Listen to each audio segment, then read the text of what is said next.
Mielőtt belevágnánk, szeretnék kérni tőletek egy apróságot. Nagyon keményen dolgozom, hogy elérjem az 5000 feliratkozót. Ez a mérföldkő igazán sokat jelent nekem. Kérlek, nyomjatok egy feliratkozás gombot.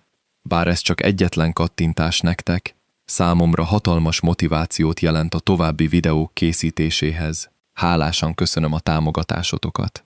A 7. nevet csendben áthúzták. Nem volt magyarázat, nem volt vita, még csak udvariassági ok sem, csak a Duke of Ashford ceruzája, lassú, megfontolt, végső, rajzolt egyetlen sötét vonalat a lista utolsó jelöltjén. Aztán a ceruzát halk kattanással tették le a mahagóni asztalon, és ő felnézett, nem az ablakra, nem a tűzre, hanem rá. Miss Clara Ashp 3 lépésnyire állt, bőrtokját a mellkasához lapítva, arckifejezése gondosan, professzionálisan megkomponált. 4 hónapnyi szolgálat alatt megtanulta mozdulatlanul tartani az arcát, amikor tekintete váratlanul rávetődött. Megtanulta egyenletesen lélegezni, ujjait nem megfeszíteni, nem adni neki semmit, amit nem kért. De erre nem készült fel. 7 nő, ő találta meg őket. 7 nő, intelligens nők, vagyonos nők, csendes erővel és kifogástalan származással bíró nők, akik megértették, mit kínálnak nekik, és tiszta szemmel beleegyeztek a feltételekbe. Nők, akik sokkal jobbat érdemeltek volna annál, mint hogy tintára és papírra redukálják őket egy listán, és ő mindegyiket áthúzta. Felséged, mondta Clara, és a hangja saját megkönnyebbésére tökéletesen nyugodt volt. Ez volt az utolsó név. A Duke of Ashford, Edmund Cavendish, 36 éves, harmadik a sorban azokban a férfiakban, akik soha, de soha nem tettek semmi olyasmit, ami olyan közönséges lenne, mint magyarázkodni. Hátradőlt a székében, és továbbra is ránézett, nem átnézett rajta, nem túl rajta, hanem rá, ahogy az elmúlt hetekben is nézett rá, jéghideg, kúszó borzalommal realizálta. Tudom, mondta. A tűz ropogott. A kandallón álló óra 8-szor ketyegett a csendbe. És akkor mi van? kérdezte Clara óvatosan. Mit kíván tenni? Edmund Cavendish sokáig semmit sem mondott. Aztán nagyon lassan átnyúlt az asztalon, és megfordította a tokot, hogy az felé forduljon. Kinyitotta az első oldalra, ahol Clara saját kézírása kezdődött. Aprólékos, pontos, magabiztos, és felolvasta a címet, amit első munkanapján írt. Jelöltek a Duchess of Ashford pozícióra. Összeállította Miss Clara Ashp, 1841. szeptember. Felolvasta, becsukta a tokot, majd azzal a különös csenddel, ami annak a férfinak a sajátja, aki sok időt töltött azzal, hogy eldöntse, elkövethet-e megfordíthatatlan cselekedetet. Azt mondta, úgy gondolom, Miss Ashp, hogy rossz listát állított össze. Clara Ashp úgy nőtt fel, hogy megértette. A világ 2 női kategóriába van rendezve. Azok, akiket kiválasztanak, és azok, akik másoknak választanak. Soha nem volt kétsége afelől, melyik kategóriába tartozik. Egy szerény anyagiakkal és nagyszerű elvekkel rendelkező lelkész lánya. Az állomásához képest túl sok oktatásban részesült egy apától, aki azt hitte, az elme nem női és férfi változatokban létezik, csak élesekben és tompákban, és aki ezért latint, filozófiát, teljes könyvtárát adta neki, és semmit a hozomány vagy a társadalmi kapcsolatok terén. Meghalt, amikor Clara 22 éves volt, rábízva a könyvtárat, egy fekete ruhát és azt a csendes, abszolút megértést, hogy a saját útját kell megtalálnia egy olyan világban, amelyet nem az ő kedvéért terveztek. Ezt ugyanolyan módszeres fegyelemmel tette, mint mindent. Megélhetést épített fel a rátermettségből. Először egy idős grófnő udvarhölgyeként, aki az udvariaskodásnál többre értékelte a nyílt színi beszédet, majd egy ügyvéd magántitkáraként, aki a szertartásosságnál többre értékelte a pontosságot, végül pedig gondos ajánlások és kifogástalan hírnév láncolatán keresztül. Amikor 1841. szeptemberében egy kedd reggel a 14 Cavendish Square-be hívták, hogy találkozzon a Duke of Ashforddal, az nem köszöntötte őt. Egy levelet olvasott, amikor bekísérték, és mire felnézett, elolvasta. Clara az ajtóban állt a legpompásabb dolgozószobában, amibe valaha belépett, és megmérte a szobát, amíg várt. padlótól mennyezetig érő polcok, amelyek 1000 elolvasatlan kötet súlyát tartották, egy tűztér, elég széles ahhoz, hogy bele lehessen állni. Holtősök portréi rendezve a falakon, állandó rosszallás légkörével, és mindezek közepén egy sötét diófa asztal, amelyen egy férfi ült, aki úgy nézett ki, mintha ugyanebből az anyagból állították volna össze, mint a szobát. Sötét, drága, és alapvetően nem érintette egy másik emberi lény jelenléte. Amikor végre felnézett, szemeinek színe téli víz volt. Szürkéskék, éber. Miss Ashby, mondta. Nem jó reggelt, nem köszönöm, hogy eljött. Csak a nevét ejtette ki egy férfi hangsúlyával, aki egy szállítmányt igazol. Felséged, válaszolta. Aztán ugyanolyan elemző távolságtartással vizsgálta meg őt, mint amit hamarosan megszokott tőle. Ez volt az alapértelmezett módja. Értékelte, katalogizálta, iktat. Nem rebbenve találkozott a tekintetével, mert nem úgy nevelték, hogy rebbenjen, és mert megértette, hogy az ilyen típusú férfiak csak 2 dolgot tisztelnek, a rátermettséget és a bátorságot, és ő mindkettővel rendelkezett. Az üzleti emberem tájékoztatott, mondta a Duke, hogy ön diszkrét, hatékony és teljesen érzelemmentes. Inkább tisztánlátásnak nevezném, felséged. Valami alig mozdult az arcán, intett a szék felé. Üljön le, mondta. Az elrendezést 15 perc alatt magyarázták el neki, annak a férfinak a precizitásával, aki még ezt is, a feleség vadászatot is logikai lépések rendszerére redukálta. A Duke of Ashford nagyszülei öröklési szerződésének és családja elvárásainak értelmében örököst kellett nemzenie a 38. születésnapja előtt. Ő 36 volt. Pontosan 2 éve volt, és nem szándékozott egyet sem elpazarolni egy hagyományos udvarlás színházára. Nem járt bálokba, nem táncolt. A társalgási beszélgetést az lassú kínzás kidolgozott formájának találta, és következésképpen az elmúlt 4 év társasági meghívásainak 3/4-ét elutasította. Nem volt, ahogy több házigazdánő megfigyelte, igazán megközelíthető. Ezért egy közvetítőre volt szüksége, egy intelligens nőre, aki megérti az arisztokrata házassági piacot, aki képes objektíven értékelni a jelölteket, aki nevében diszkrét előzetes interjúkat tud lefolytatni, és aki bemutatja neki a komoly versenyzők rövid listáját. Cserébe magánfizetést ajánlott, ami a piaci ár 3-szorosa, egy lakosztályt a Cavendish Square szolgálati lakásaiban, teljes diszkréciót a szerepével kapcsolatban, és egy referencial levelet a szolgálata végén, amely, mint mondta, bármilyen ajtót kinyit Angliában. Clara mindezt meghallgatta. 2 kérdést tett fel, mindkettőt logisztikai jellegű, és elfogadta. Nem tette fel azt a kérdést, amire később sok időt fog pazarolni.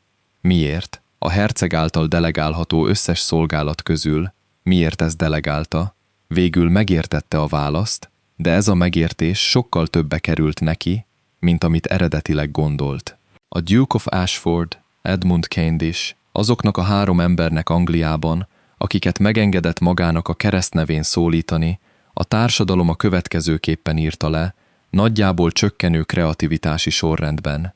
Jéghegy, lehetetlen, reformon kívül eső arrogáns, olyan zseniális, ami rosszabbá tette, mint jobbá, az a fajta férfi, akinek az első találkozáskor az az érzése támad, hogy kissé hiányos volt. E leírások egyike sem volt helytelen, Edmund nem vitatta őket, többnyire azért, mert a vitatkozás erőfeszítését, amit nem érdekelt, az egyik legkimerítőbb tevékenységnek találta a modern ember számára. A leírásokból hiányzott az, amit Clara maga sem értett egészen a 3. hónapig a munkaviszonyában, hogy a hidegség nem természetes volt. Kőkövön épült fel egy élet során, amely nagyon konkrét okokat adott neki arra, hogy azt higgye, mélyen érezni valami olyasmi luxus, ami elkerülhetetlenül romlással végződik. Az anyja mélyen érzett. Az apját a maga jelentős természetének teljes erejével szerette. Az apja pedig elbűvölő, hűtlen, alkotmányosan képtelen volt bármely egy személy boldogságát a saját pillanatnyi kényelme elé helyezni, 17 évnyi kecses, nyilvános, teljesen tagadható megaláztatással viszonozta ezt a szerelmet. Az anyja 51 évesen halt meg, még mindig szerette azt a férfit, aki összetörte. És még mindig, ez volt az a rész, amit Edmund nem tudott megbocsátani, még mindig védte őt a fiával szemben. Edmund 19 éves volt, amikor meghalt. Az apja sírjánál állt novemberi esőben, nézte, ahogy az apja könnyezik, látszólagos őszinte fájdalommal, és meghozott egy döntést azzal a hideg tisztánlátással, amely azóta is jellemezte. Nem fogja kitenni magát annak a különleges pusztulásnak, ami abból származik, hogy olyas valakit szeret, aki nem éri meg az árát. Hatékony lesz, praktikus lesz. Elvégzi kötelességeit a címe, a bérlői és a család neve iránt, egy jól karban tartott motor precizitásával, és semmi olyasmire nem fog érezni senki iránt, amit nem engedhet meg magának elveszíteni. 14 éven át rendkívüli következetességgel működött.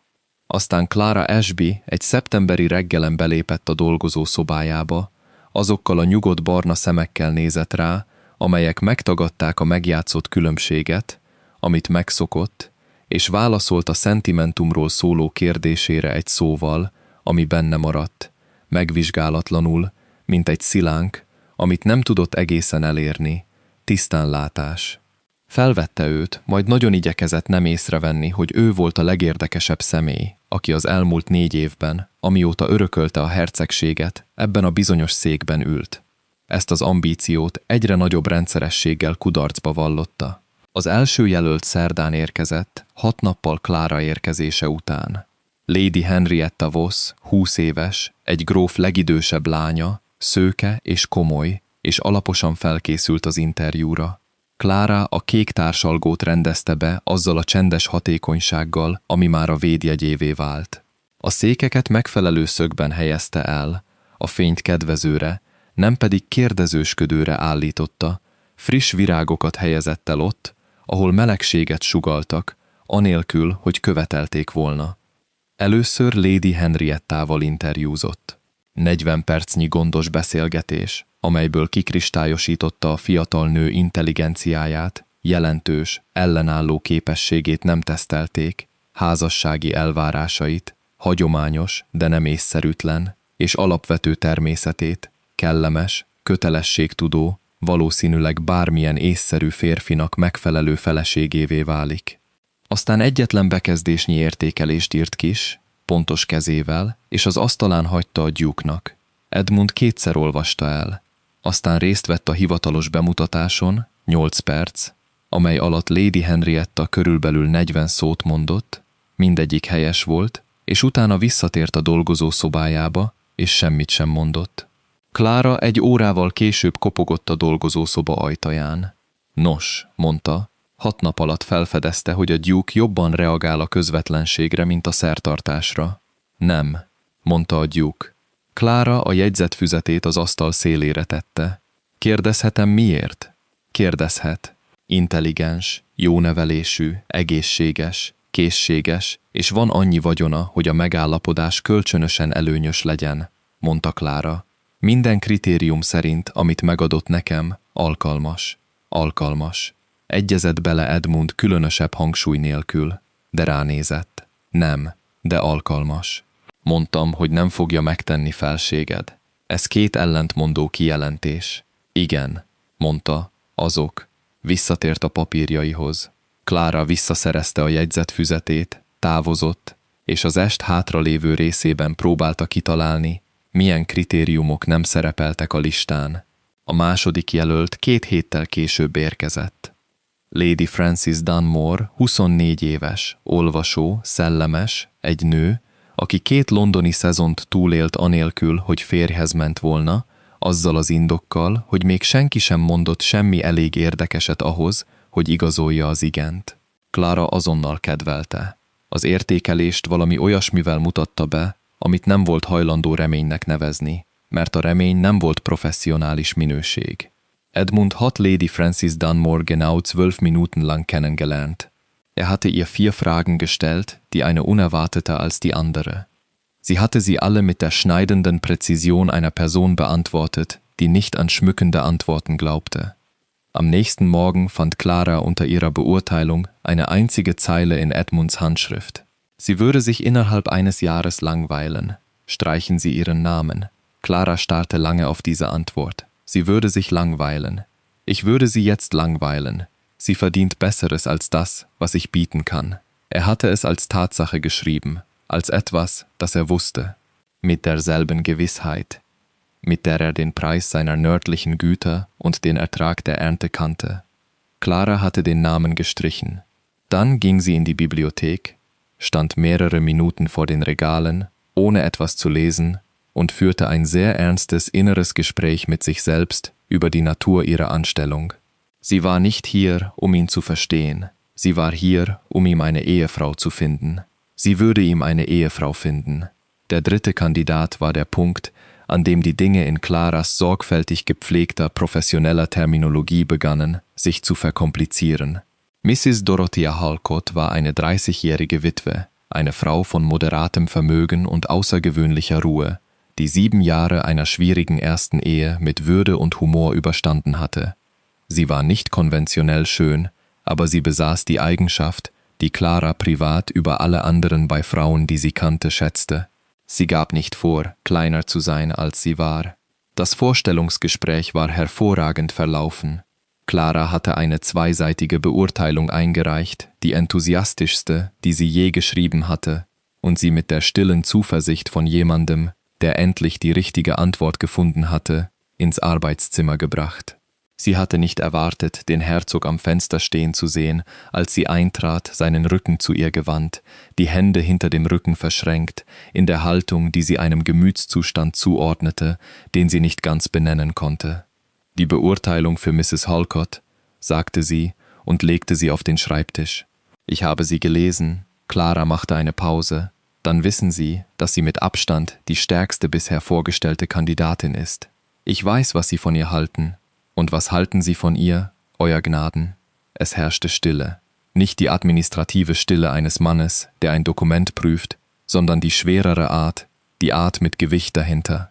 Ich denke, sagte Edmund schließlich, ohne sich umzudrehen, dass sie bereits gelernt hat, glücklich zu sein, ohne viel zu brauchen, und dass sie denselben Gefallen einem Ehemann entgegenbringen würde. Clara überlegte, ist das nicht genau das, wonach Sie gefragt haben? Er drehte sich um. Dann war sein Gesicht, sie suchte nach dem Wort, verschlossen, so wie Gesichter verschlossen sind, wenn sie etwas bewachen, von dem sie nicht erwartet hatten, es bewachen zu müssen. Es ist genau das, wonach ich gefragt habe, sagte er. Streichen Sie Ihren Namen. Euer Gnaden, Sie können nicht einfach den Namen Miss Ashbys streichen. Sie strich ihn. Sie ging zurück in ihr Zimmer, setzte sich auf die Kante des schmalen Bettes im Dienstbotenflügel und erkannte mit dem präzisen Unbehagen einer Frau, die auf Klarheit stolz war, dass sie nicht verstand, was er suchte, und schlimmer noch, dass sie zu ahnen begann, er verstand es auch nicht. Es war der Vorfall in der Bibliothek, der die Dinge veränderte. Monatelang hatte Clara während ihrer Anstellung die Gewohnheit entwickelt, nach dem Abendessen in der Bibliothek des Herzogs zu arbeiten, wenn das Haus in seine nächtliche Stille eingekehrt war und die Kerzen angezündet werden konnten, ohne dass jemand die Extravaganz bemerkte. Die Bibliothek war ihr Lieblingszimmer im Candish Square. Hohe Decke, voller Bücher, roch nach Papier und altem Leder und etwas, das sie mit Denken verband. Nach einer Weile hatte sie nicht erwartet, dass Edmund sie benutzen würde. Er war eines Abends im November ohne Ankündigung erschienen, wie es seine Gewohnheit war, und war in der Tür stehen geblieben, als er sie besetzt fand. Clara war sofort aufgestanden, sammelte ihre Papiere und war bereit, sich zurückzuziehen. »Setzen Sie sich«, sagte er. Sie setzte sich. Er ging zu den Regalen an der gegenüberliegenden Wand, dem Philosophiebereich. Sie hatte die ganze Bibliothek in ihrem ersten Monat katalogisiert und ein Buch herausgenommen. Er nahm den Sessel am gegenüberliegenden Fenster. Er öffnete das Buch. Sie arbeiteten 40 Minuten lang schweigend. Clara an ihren Beurteilungen, Edmund an seinem Schloss, und es waren die bequemsten 40 Minuten, die Clara seit ihrer Ankunft im Haus verbracht hatte.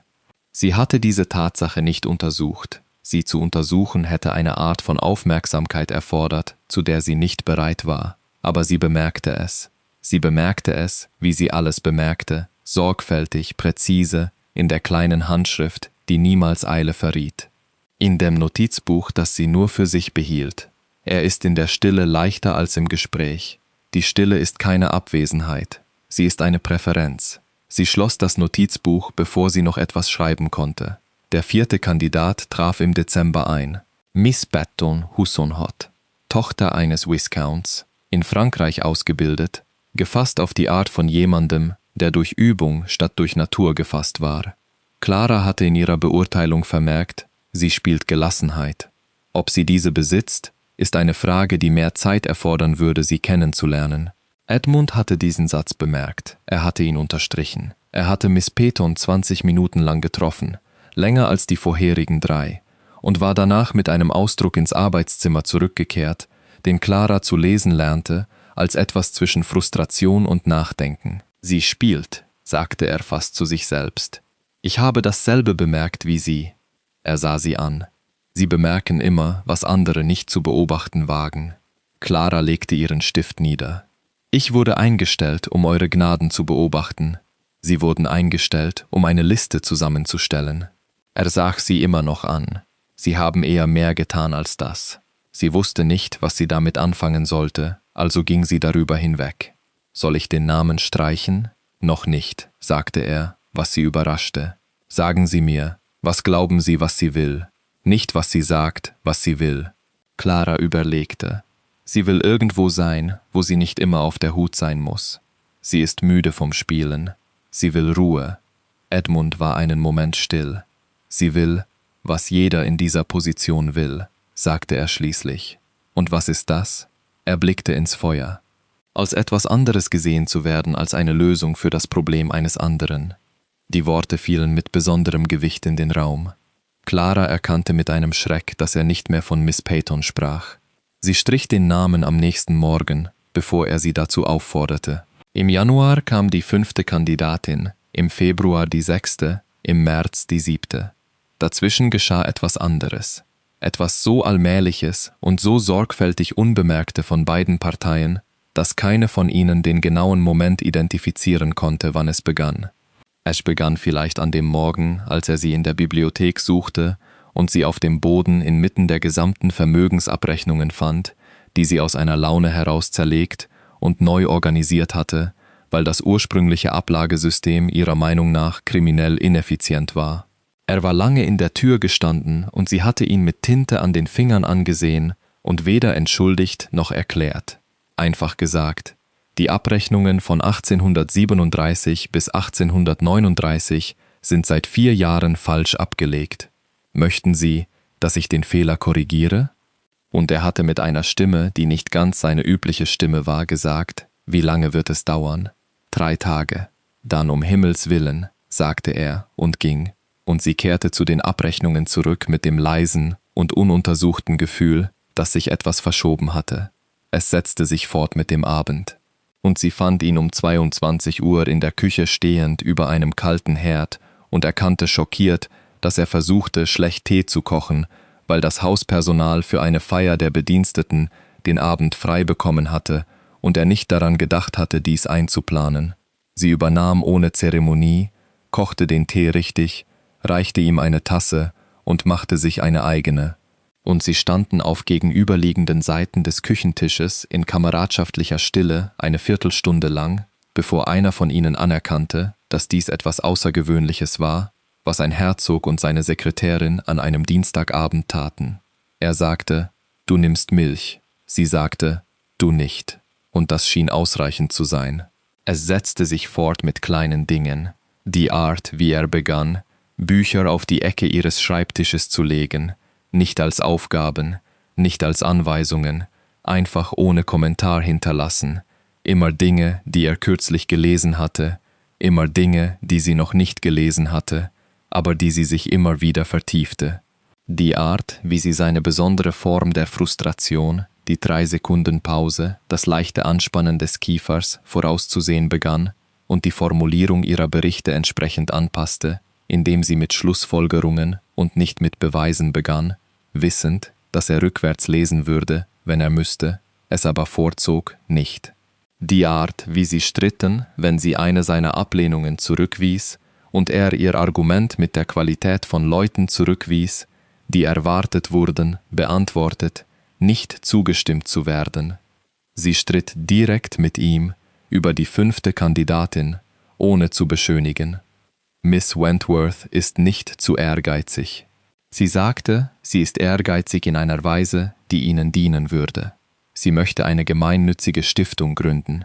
Sie möchte mit Gelehrten korrespondieren. Sie möchte sich mit der Welt auseinandersetzen, was ihr verwehrt wurde. Das ist kein Fehler, das ist Charakter. Es ist ein Charakter, stimmte er zu, der durch meine besondere Art von Einsiedlerleben sehr unglücklich würde. Dann verlassen Sie die Einsiedelei. Der Raum wurde still. Clara hatte nicht vor, das zu sagen. Oder besser gesagt, sie hatte vorgehabt, es zu sagen, aber noch nicht ganz. Noch nicht ganz so. Nicht mit der leichten Kante von etwas Persönlichem, das sich in die Silben geschlichen hatte. Edmund sah sie ruhig an. »Ich bitte um Entschuldigung«, sie hielt seinen Blick. Sie zog sich nicht von den Dingen zurück, die sie gesagt hatte. »Sie haben ein Leben darum entworfen, allein gelassen zu werden«, sagte sie sorgfältiger. »Und dann wundern Sie sich, warum jede Frau, die ich Ihnen bringe, es nicht übersteht. Aber das Leben ist eine Wahl, Euer Gnaden. Es ist keine Unvermeidlichkeit. Es ist eine Reihe von Entscheidungen, die Sie getroffen haben und die Sie rückgängig machen könnten, wenn Sie wollten.« Die Stille dehnte sich zwischen ihnen wie etwas Greifbares. »Sie nehmen an, viel über Entscheidungen zu wissen«, sagte er, und seine Stimme war nicht kalt. Sie war vorsichtig. Vorsichtig, als würde man etwas handhaben, von dem man Angst hat, es fallen zu lassen. »Ich habe genug davon getroffen«, sagte sie. »Ich weiß, was sie kosten.« Eine weitere längere Stille. »Streichen Sie Miss Wentworths Namen«, sagte er schließlich. Sie strich ihn und sagte nichts mehr und ging zurück in ihr Zimmer und saß eine Weile im Dunkeln, ohne über irgendetwas nachzudenken. Er entschuldigte sich am nächsten Morgen, nicht verschwenderisch, nicht mit Zeremonie. Er fand sie im Korridor außerhalb der Bibliothek und sagte ohne Einleitung, »Ich war gestern ungnädig.« Clara sah ihn an. »Sie boten mir eine ehrliche Beobachtung an«, fuhr er in dem Ton eines Mannes fort, der sich selbst operierte. »Und ich habe sie mit Ablenkung vergolten. Das war keine leichte Pause. Nichts, was sie verdient hätten.« Sie studierte sein Gesicht. Er sah, dachte sie, wie ein Mann aus, für den die Entschuldigung körperlich unangenehm war, der aber beschlossen hatte, sie trotzdem zu tun, was ihrer Meinung nach die einzige Art von Entschuldigung war, die etwas bedeutete. »Danke«, sagte sie. Er nickte einmal. Er wandte sich zum Gehen. »Edmund«, sagte sie. Er blieb stehen. Er hatte in 5 Monaten ihren Namen nicht gehört. Auch sie, erkannte sie, hatte nicht die Absicht, ihn jetzt zu benutzen. Er war ohne Erlaubnis gekommen. Er drehte sich langsam um. Claras Herz tat etwas Unangemessenes. Sie beschloss, es zu ignorieren. »Sie baten mich am ersten Tag, ihnen jemanden zu finden, der in ihrer Stille leben kann, ohne zu versuchen, sie zu reparieren.« Sie sagte, »Ich habe genau das versucht, aber ich frage mich.« Sie wählte ihre Worte präzise. »Ob Sie bedacht haben, dass die Stille selbst das ist, was untersucht werden muss, nicht die Frauen die Stille.« Er sah sie lange an, lange genug, dass Clara sich des Raumes zwischen ihnen, des stillen Hauses um sie herum, der besonderen Qualität des Morgenlichts, das durch das Korridorfenster fiel, sehr bewusst wurde. »Végig gondoltam«, mondta végül, egészen halkan. Nem sokkal később, mint ahogy kényelmesen bevallotta volna, távozott. Clara még egy darabig a folyosón állt. Aznap este semmit sem írt a magánfüzetébe. Néhány megfigyelést jobbnak talált, ha nem rögzít. Lady Marlowe április 7-én érkezett meg. Ő volt a végső jelölt. 32 éves volt. 5 éve özvegy, rendkívüli vagyonnal, hűvös, szürke szemekkel, és azzal a fajta magabiztossággal, ami abból fakadt, hogy már túlélte a legrosszabbat, és rájött, hogy az túlélhető. Clara beírta az értékelésbe. Ő volt eddig a legmegragadóbb jelölt, messze. Az is világos volt az első 10 percben, hogy vonzódik a herceg iránt. Nem színlelt vonzódás, nem stratégiai melegség volt ez, hanem valódi, kiszámíthatatlan, egy enyhe felragyogás, amikor belépett a szobába, a figyelem olyan minősége, ami különbözött a fellépéstől, az udvariasságon túlmutató tekintet, amit szívesen tartott, mert a tapintat megkívánta. Clara a szoba széléről figyelte ezt, tökéletesen professzionálisan mozdulatlanul. Nem engedte meg magának, hogy bármit is érezzen ezzel kapcsolatban. Az elméje legszigorúbb és leginkább ellenőrzött részében megjegyezte, ez az egy. Ha őt nem választja, senkit sem fog. A megbeszélés 35 percig tartott, ez volt a leghosszabb bármelyik jelölt esetében. Megbeszélték az uradalmakat, megbeszélték a jótékonysági munkát, megbeszélték a könyveket. Lady Marlowe vicces volt, az a száraz, visszafogott stílusban, ami arra utalt, hogy a humorát azoknak tartogatta, akiket érdemesnek tartott az erőfeszítésre. És a herceg, Clara, ezt gondosan figyelte, nem volt teljesen érzéketlen erre. Amikor Lady Marlowe távozott, arcán enyhén melegebb volt, mint amikor érkezett, Clara a társalgóban maradt, a füzete nyitva, a tollja mozdulatlan. Edmund az ablaknál állt. Hosszú pillanatig csend volt. Rendkívüli, mondta. Valami hideg futott át Clara mellkasán, az arcát mozdulatlanul tartotta. Így van, egyezett bele. Küldjek üzenetet egy második találkozóról? Újabb csend? Nem, mondta. Clara tolla megállt. Nem, mondta ismét, és elfordult az ablaktól. És volt valami az arcán, amit még soha nem látott. Nem volt hideg, nem volt mértani, nem volt kontrollált, valami nyers és tehetetlen. És sokkal inkább döbbenettel ismerte fel, nem Lady Marlowe felé irányuló, hanem felé. Felség, mondta óvatosan.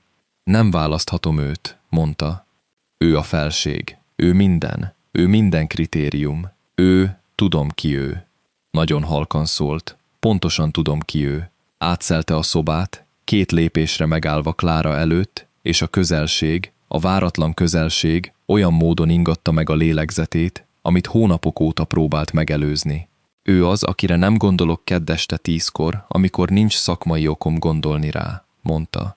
Clara egészen megdermedt. Ő az, akinek az értékeléseit 3-szor olvastam el, amikor egyszer is elegendő lett volna, akinek az érveit újra lejátszom, akinek a véleményét kívánom dolgokban, amiknek semmi közük a listához.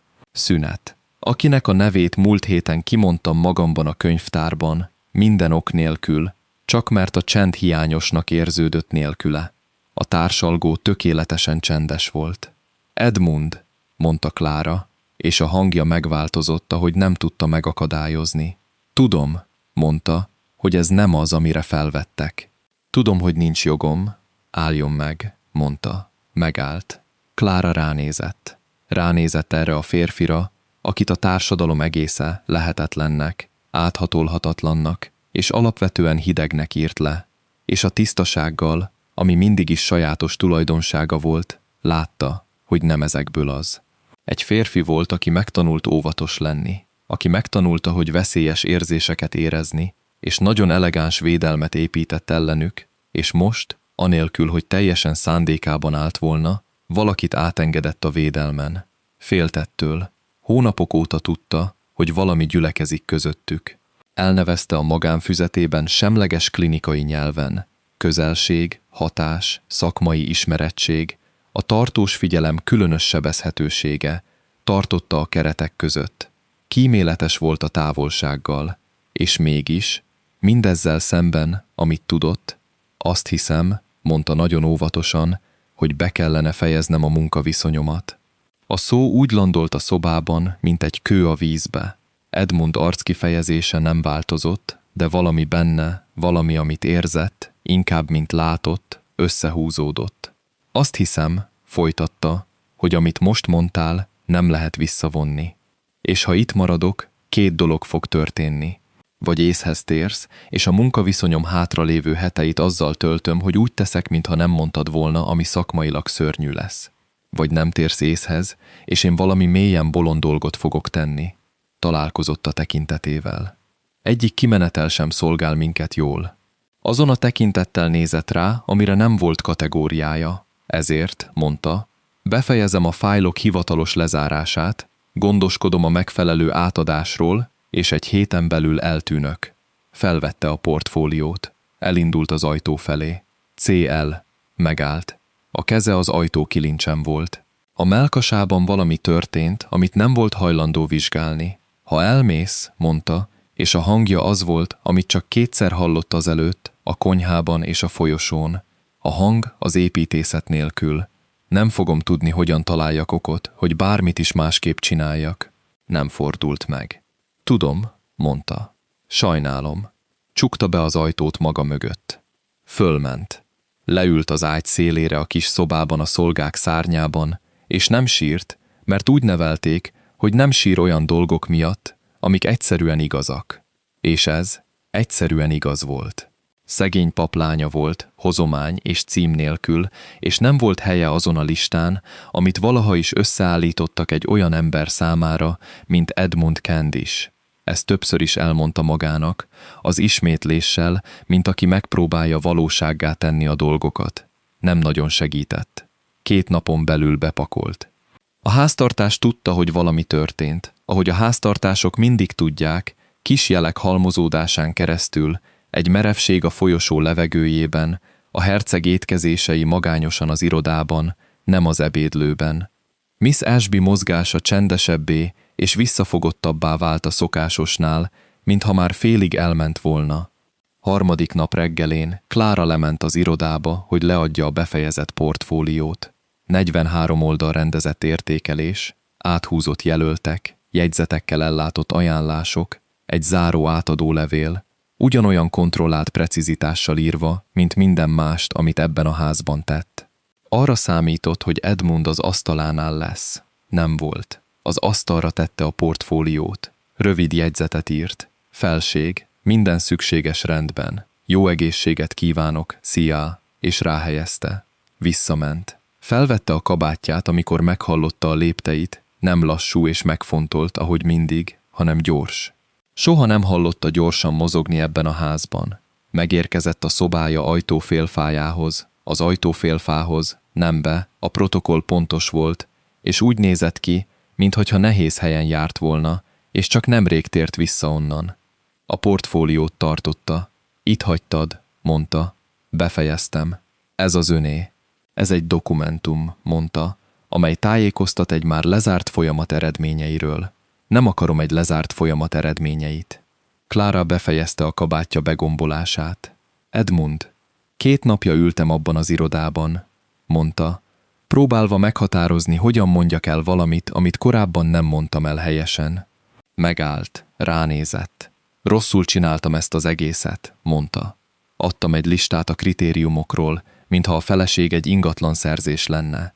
Elutasítottam 7 nőt, akik jobbat érdemeltek volna, mint hogy egy olyan ember értékelje őket, aki valójában nem keresett egyiküket sem.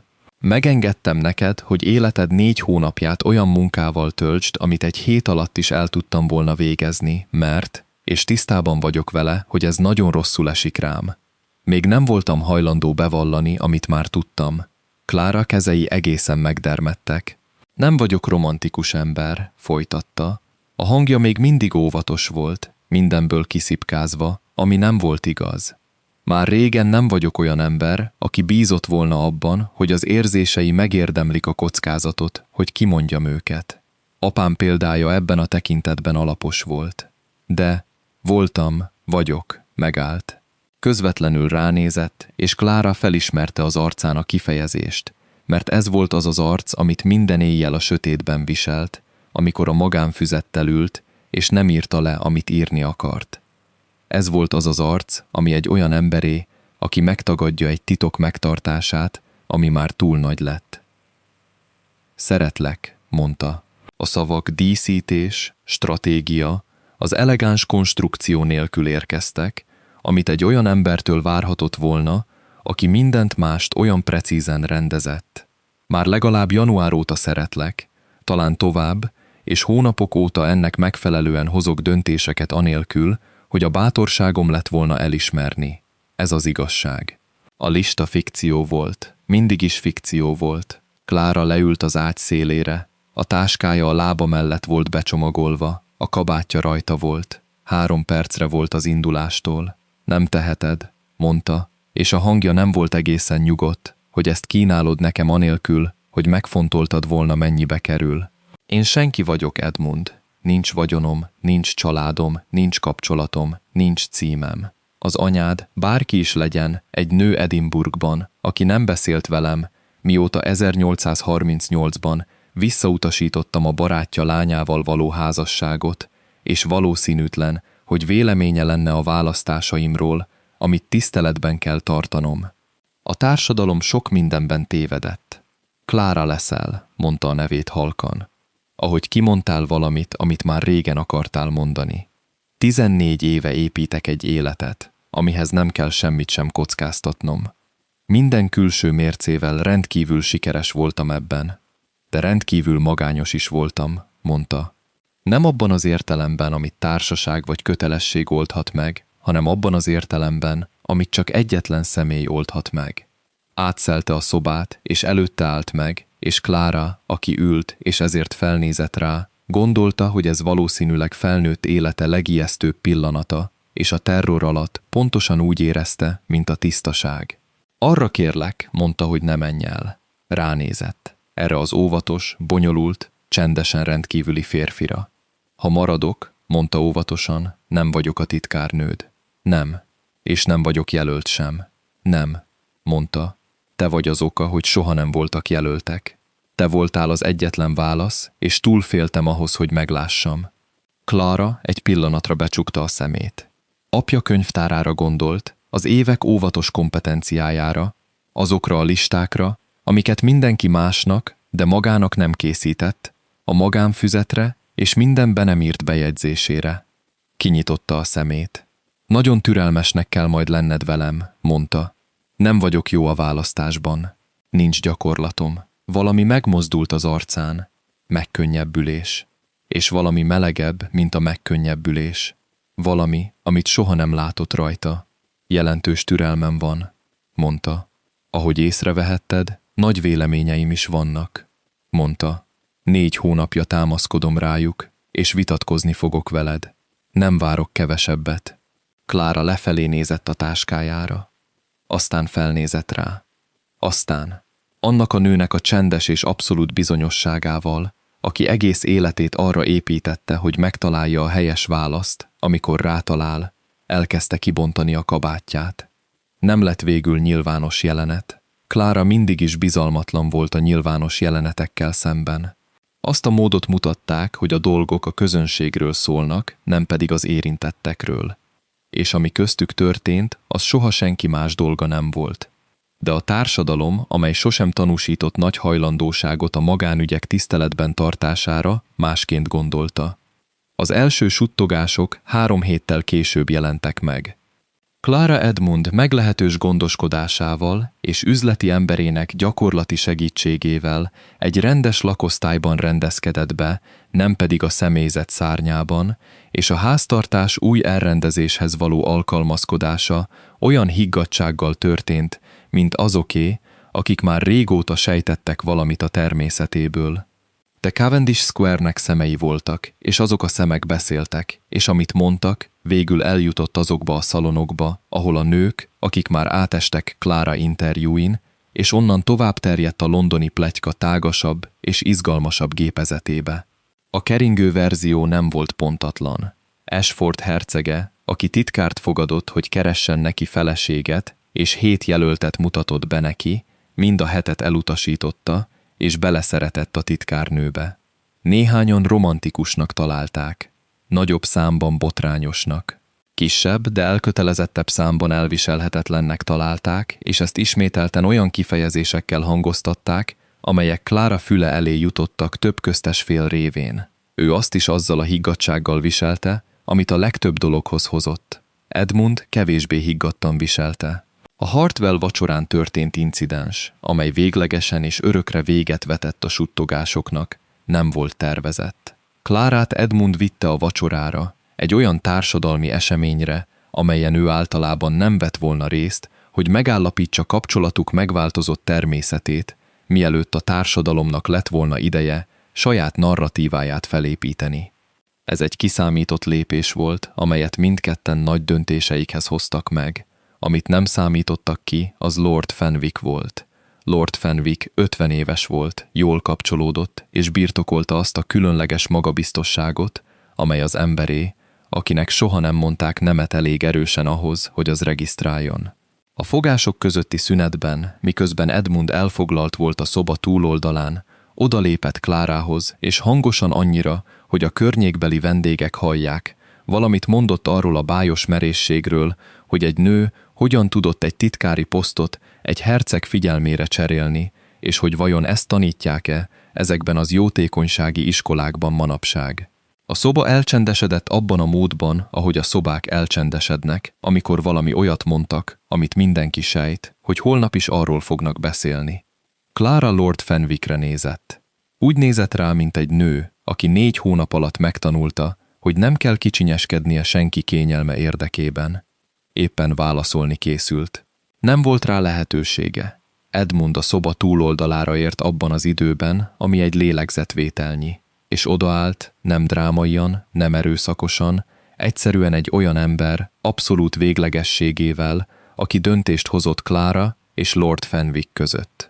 Lord Fenwick, mondta olyan hangon, amely soha nem igényelt felemelést a meghallgatásához. Fenwick pislogott. Ashford, én csak azt akartam, hogy feleségemhez szólíts, mondta Edmund egy olyan megvetéssel, amelyet nem fogok megengedni, hogy a fülembe halljam ebben a szobában, vagy hogy egyenesen fogalmazzak bármelyik londoni szobában. Csend. A jövőbeli feleségem, ismételte meg Fenwick, mintha ellenőrizné, hogy helyesen hallotta-e. A jövőbeli feleségem, erősítette meg Edmund annak a nyugalmával, aki azt mondta, amit valaha is mondott, és tudta. Miss Clara Ashworth, akit a legkorábbi alkalmas időpontban szándékozom feleségül venni, és akinek intelligenciáját, ítélő képességét és jellemét mindenkinél jobban tisztelem, akivel eddig volt szerencsém megismerkedni. Ha van még valami mondani valója a témában, azt javaslom, hogy gondosan fontolja meg. Lord Fenwick nem mondott semmit tovább. A szoba egy pillanat múlva folytatta a beszélgetést. Nem teljesen természetesen, volt egy hallható minősége annak, hogy az emberek szándékosan nem mertek nézni, de folytatódott. Edmund Clárához fordult. Úgy nézett rá egy olyan arckifejezéssel, amely szerinte nagyjából 4 hónapnyi mindent tartalmazott, amit nem mondott el. El kellett volna előbb kérnem, mondta csendben, csak hogy ő hallja. Mielőtt nyilvánosan kimondtam volna, bocsáss meg. Clara ránézett. Azt mondtad, hogy a jövőbeli feleségem vagy 40 tanú előtt, mondta.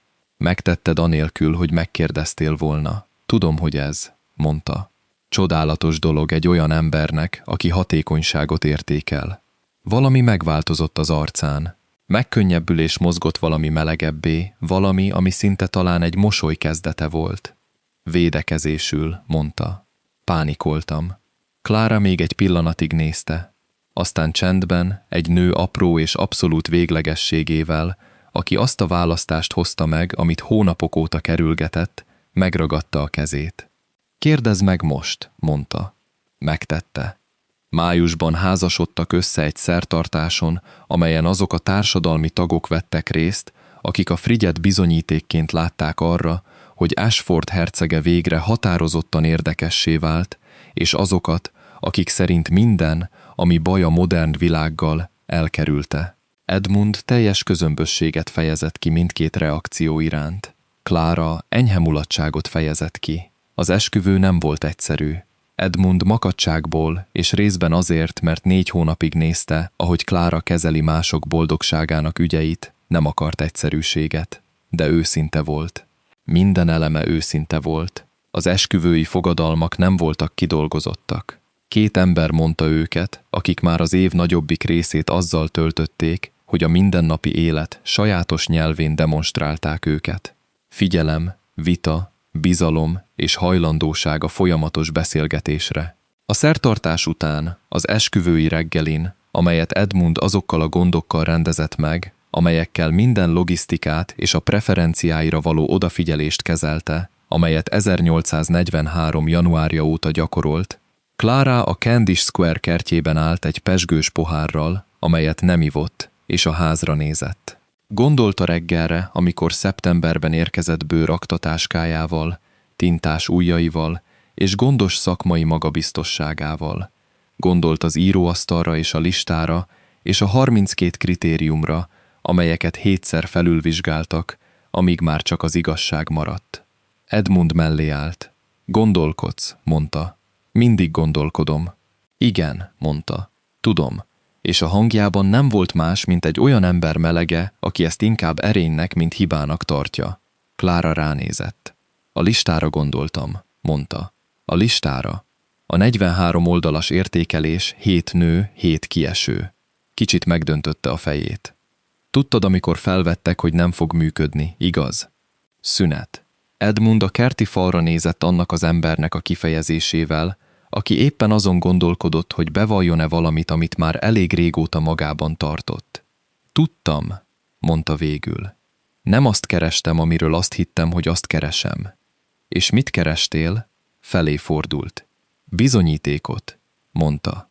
Hogy létezik a világon egy olyan személy, aki ismer engem, a valódit, nem a bemutatott verziót, és ennek ellenére mellettem dönt. Clara elgondolkodott. Egyszerűen elmondhattad volna nekem, mondta az első napon, amikor felmondtál volna. Valószínűleg. Elég sokáig kellett maradj ahhoz, hogy megtudd. Clara még egy pillanatig nézte. Aztán nyugodtan, azzal a kompozícióval, amit egykor pajzsként használt, és mostanában csak egy olyan nő természetes regisztereként használt, aki nem érezte szükségét semminek előadásának. Ez a legfeleslegesebbül bonyolult dolog, amit valaha hallottam. Igen, egyezett meg Edmund. Én is így gondoltam. Utána nevetett. Ez volt az a nevetés, amely mindkettőjüket meglepte, amikor először megjelent. Teli és őszinte, semmihez sem hasonlítható egy titkárnő professzionális kompozíciójával, aki arra törekedett, hogy észrevétlen legyen. Ő nézte, ahogy nevet azzal a kifejezéssel, amit áprilisban látott rajta először, amit tehetetlenként katalogizált, és most pontosabban boldognak értett. A kert nagyon csendes volt, ahogy a ház mindig is csendes volt, de most másképp. Nem a csend, amikor egy férfi védi magát az érzésektől. A csend két emberé, akik megtalálták a megfelelő társaságot hozzá. Candice Square, 1843. október. A könyvtárat átrendeztek. Nem teljesen. A magszervezés érintetlen maradt. A rendszer, amelyet Clara az első hónapban dolgozott ki, és amelyet Edmund ragaszkodott a megőrzéséhez, amikor felajánlotta, hogy átalakítja. De voltak különbségek. Egy második íróasztal most elfoglalta a keleti ablakrészt a szobában. Kisebb, mint Edmundé, és úgy helyezkedett el, hogy elkapja a reggeli fényt, és két különálló, folyamatban lévő projektszervezet káoszával volt borítva. Clara projektje, amely jelenleg a jobb oldalon terült el, egy részletes jelentés volt az Ashford Charitable Foundation számára, amelyet 1008 hónappal ezelőtt alapítottak. Az első a házasságba hozott gyakorlati ambíciók sorozatából, könyvtárával és hihetetlen munkakapacitásával együtt. A Határvaház és 2 munkásnőket oktató iskola első évben történő jótékonysági adományainak eredményeit részletezi. Edmund projektje, amely a bal oldalon foglalt helyet, azaz birtoklevelezés volt, amelyet Clara egykor titkáraként kezelt, és amelyet ő most maga kezelt az általa tanított szervezet hatékonysággal, és az általa még mindig szabadon kínált kommentárokkal. 2 órán át dolgoztak csendben. Mint mindig, kellemes csend volt, olyan, amely nem kért kitöltést. A Hartley bizalmunk egy további találkozót kér, mondta Edmund anélkül, hogy felnézett volna a levelezéséből. Az iskolai alapítványról, az alapítványról, és arról a kérdésről, hogy egy hercegné által kezelt jótékonysági alapítvány megfelelő csatornát jelente a pénzeszközök számára, amelyeket hagyományosabb egyházi struktúrákon keresztül kívánnak irányítani. Clara jegyzetelt a margóba. Mondd meg nekik, igen. Általában megteszem, mondta. Szünet. Edmund. Felnézett. Clara nem a jelentésére nézett. Ránézett azzal a különös figyelemmel, amelyet azzal a előjátékaként ismert fel, hogy valami fontos következik. Próbáltam meghatározni, mondta. Hogyan mondjam el valamit? Letette a tollát. Általában hatékonyabbnak találom kimondani, mint megpróbálni meghatározni, hogyan. Igen, mondta. Tudom. Egyszer megforgatta a tollát az ujjaiban, ami egy olyan gesztus volt, amelyet felismert, mint a szavak gyűjtésének fizikai megfelelője. A portfólióra gondoltam ma reggel. Amit összeállítottam, a 43 oldalt, nyugodtan nézett rá. A 7. jelöltre gondoltam, Lady Marlowe. Edmund várt. Nagyon jó hercegné lett volna, mondta Clara óvatosan. Minden lett volna, amit választottam volna, ha a választás kizárólag az enyém lett volna, és nem lett volna személyes érdekem. Igen, mondta. Azt mondtad, hogy rendkívüli, és törölted a nevét. Töröltem a nevét. Clara egy pillanatig csendben volt. Meg kell kérdeznem valamit, amit előbb kellett volna, és nem tettem meg, mert féltem a válaszol. Az íróasztal körül sétált. Az élére ült, elég közel ahhoz, hogy tisztán lássa az arcát. Kérdez, mondta. Megbánod? Kérdezte. Az összes nevek törlését, és ezt választani helyette. Apró mozdulatot tett a könyvtárra, az íróasztalokra, a csendes, hétköznapi, rendkívüli életre, amit ebben a házban építettek. Gondolkodsz néha azon, hogy mit birtokolnál, ha... Nem, mondta, nem gyorsan. A szó magabiztossággal érkezett, mint valami, amit már régóta tudott. Soha, kissé előrehajolt. Tudod, mire gondolok, amikor arra gondolok, hogy mit birtokolnék? Mondd el. A listára gondolok, mondta. Arra a 43 oldalra gondolok, ami valaki más élete, és egy csendes ház, és magányos étkezések és érvek nélküli esték. Ránézett. Egy olyan életre gondolok, amely tökéletesen működött, amely minden helyes összetevővel rendelkezett, és semminek sem tűnt. Clara mozdulatlan volt. Aztán, gondolom, halkabban beszélt egy szeptemberi reggelről, amikor azt mondtam egy nőnek, hogy üljön le, akinek minden joga megvolt ahhoz, hogy megsértődjön ezen. És leült, a szemembe nézett, és kimondta a tisztaság szót, én pedig évek óta először gondoltam, hogy valami lehetséges lehet. Ránézett. Te erre gondoltál az első nap? Én az első nap gondoltam valamire, jóval több időbe telt felismernem, Clara óvatosan semlegesnek indult arckifejezése hol tartott, valami sokkal melegebb felé fordult. Ön felvet engem, mondta, hogy összeállítsak egy listát, amit használni szándékozott. Igen, de engem is felvet. Igen, bólintott. Az is. Szünet. Nem vagy olyan hideg, mint gondolják, mondta Clara. Nem vagy olyan láthatatlan, mint gondoltad, válaszolt ő. És az, hogy ketten, akik egész életüket azzal töltötték, hogy bonyolultabbak voltak, mint bárki hitte volna, mindketten mindent megértettek. A vagyonkezelési jelentést novemberben, nem kis meglepetésükre, majd végül elégedettségükre juttatták el az igazgatótanács tagjaihoz. A megbeszélés 4 órán át tartott. Clara kora este tért vissza róla, ujjain tintával, és azzal a különleges energiával, amit akkor hordozott, ha egy projekt jól sikerült, amit Edmund már régen megtanult felismerni, és mindig örült látni. A könyvtárban találta, hol máshol, egy könyvvel, amit éppen nem olvasott. Leült vele szemben a székbe, levette a kesztyűjét. Nos, mondta, jóvá hagyták, mondta. Az egészet. Az iskolai alapítványokat, a kórházi alapokat, a javasolt 1844-es bővítést. Felnézett rá. Szó szerint azt is mondták, hogy nem számítottak arra, hogy egy nő által vezetett jótékonysági alapítvány ennyire, idézem, kellemetlenül jól szervezett lesz. Edmund arckifejezése azt sugallta, hogy ezt teljességgel természetesnek tartja. Mondtad nekik, hogy a szervezés a könnyű rész? Mondtam nekik, hogy az eredmények magukért beszélnek. Szünetelt. És hogy az 1844-es jelentést januárra az asztalukon fogják találni. Természetesen így tettél, mosolygott. Ő a mosolyát olyan figyelemmel nézte, mint egy férfi, aki soha nem szűnt meg csodálni, hogy ő itt van ebben a könyvtárban, ebben a székben, ebben az életben, és naponta úgy dönt, hogy marad. Clara, mondta.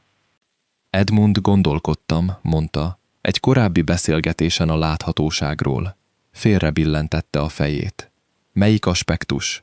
Az aspektus, amelyben 1841. szeptemberében azt mondtad nekem, hogy nem vagy jó a kiválasztásban, hogy hiányzik a gyakorlat. Szünetelt. Szeretném, ha tudnád, abban az esetben, ha a napi bizonyítékok felhalmozódása nem volt kellőképpen egyértelmű, hogy szándékomban áll jócskán több gyakorlatot biztosítani neked, a belátható jövőben. Klára egy pillanatig nézte. Aztán azzal az összeszedett melegséggel, mint egy nő, aki megtanulta elfogadni azt, ami jár neki, így szólt: tudom, jó, nem vagy finomkodó. Soha nem voltam finomkodó. Ezt tudtad, amikor feleségül vettél? Igen. Pontnak találtam az előnyödre. A könyvtár meleg és csendes volt. Októberi eső kopogott az ablakokon. Valahol a házban. 1:07 ütött. Edmund felvette a könyvét. Klára felvette a tollát. Oldalukon egymás mellett visszatértek a munkához abban a szobában, amely elsőként az ő tulajdona volt betolakodóként, és most jogán az övé volt. Abban a házban, amely egykor az ítélethez hasonlóan tartotta a csendet, és most ajándékként tartotta. A csendje 2 embernek, akik végre megtalálták a hozzáillő társaságot. Londonon kívül az élet zajlott. Az évszak változott. A világ folytatta a hierarchiái, listái, a látható és nem látható, a megfelelő és nem megfelelő, a választásra érdemes és nem érdemes, személyek gondos kategóriáinak rendezését és átrendezését. Bent, a Candish Square-en egy herceg és felesége kényelmes csendben dolgozott. A tűz égett, a könyvek sorakoztak a falakon, és minden olyan volt, amilyen egy becsületesen megszerzett, tökéletesen, valószínűtlen módon helyes dolgok sajátos és pótolhatatlan módon. A listát évekkel később a Candish Square-i dolgozószoba íróasztalának alsó fiókjában találták meg.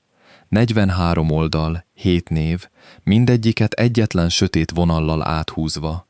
Az utolsó oldalon Klára hivatalos záró megjegyzése alatt, más kézírással, kisebb, határozottabb betűkkel valaki azt írta: 7-re talált. Mindenkit elutasítottam.